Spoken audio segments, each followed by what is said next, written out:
បងដែលចេះតែស្ងួតដៅកាហាយអត់មានសំណើមបាត់បង់ចំណងផ្លូវភេទពេលខ្លះមានអារម្មណ៍គេនៅជាមួយស្វាមីជាមួយដៃគូដែរប៉ុន្តែទ្វារមាសគឺអត់មានទឹកលំអិលទេនៅជាមួយគ្នាគឺក្តៅក្រហាយរលាកឡើងហើមស្ងួតខ្លាំងអត់មានសំណើមនៅជាមួយគ្នាហើយធ្លាក់សល្មាស់កក់ដុំធ្លាក់សមានក្លិនឆ្អាបក្លិនជូរក្លិនស្អុយនៅជាមួយគ្នាលើកណាគឺដឹងតែធ្លាក់សនៅជាមួយគ្នាលើកណាគឺដឹងតែមានក្លិននៅជាមួយគ្នាលើកណាគឺដឹងតែល្មាស់ទ្វារមាសហើយស្ងួតទ្វារមាសរហូតទោះពេលខ្លះមានអារម្មណ៍មានចំណងផ្លូវភេទក៏ដោយក៏ទ្វារមាសនៅតែគ្មានសំណើមបើបងប្អូនកំពុងតែជួបបញ្ហាទាំងអស់ហ្នឹងពិបាកចិត្តប្រើគ្រីមប្រើលំអិលជំនួយឲ្យនៅតែអត់បានសម្រេចនៅតែមានការឈឺចាប់នៅតែអត់ទទួលបានប្រសិទ្ធភាពខ្ញុំណែនាំឲ្យបងប្អូនទទួលទានជាមួយនឹង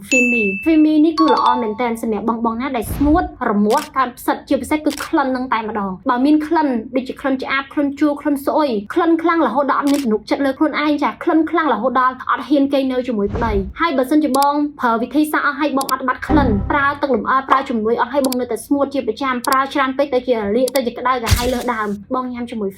Fimi ពេលបងញ៉ាំទៅទី1វាជួយបង្កើនបាក់តេរីល្អនៅទ្វារមាសជួយឲ្យទ្វារមាសបងត្រជាក់ទី2វាជួយឲ្យកពេញប្រទឹកលម្អរបស់បងចាប់ផ្ដើមដំណើរការវិលមកសភាពដើមជួយឲ្យទ្វារមាសបងមានសំណើមធ្វើឲ្យចំណងផ្លូវភេទបងកើតមាននៅជាមួយគ្នាលែងស្ងួតលែងឈឺលែងក្តៅលែងកាហាយបើបងមានអាការៈបែបនេះជាប្រចាំបងញ៉ាំ Fimi ចន្លោះពេល4ថ្ងៃបងដឹងប្រសិទ្ធភាពបើសិនជាបងកើតបញ្ហានឹងរ៉ាំរ៉ៃបងញ៉ាំ Fimi ចន្លោះ3ប្រអប់គឺបងដឹងធូរចន្លោះពី80ទៅ90%ហើយដើម្បីលម្អិតថាតើកម្រិតបញ្ហាបងធ្ងន់ឬក៏ស្រាលគួរព្យាបាលបែបណាប្រើ Fimi ប្រមាណប្រអប់សុវត្ថិភាពមានផលប៉ះពាល់ដែរទេអាចប្រឹក្សាបន្ថែមបានតាមរយៈលេខ Telegram ខាងក្រោមនេះ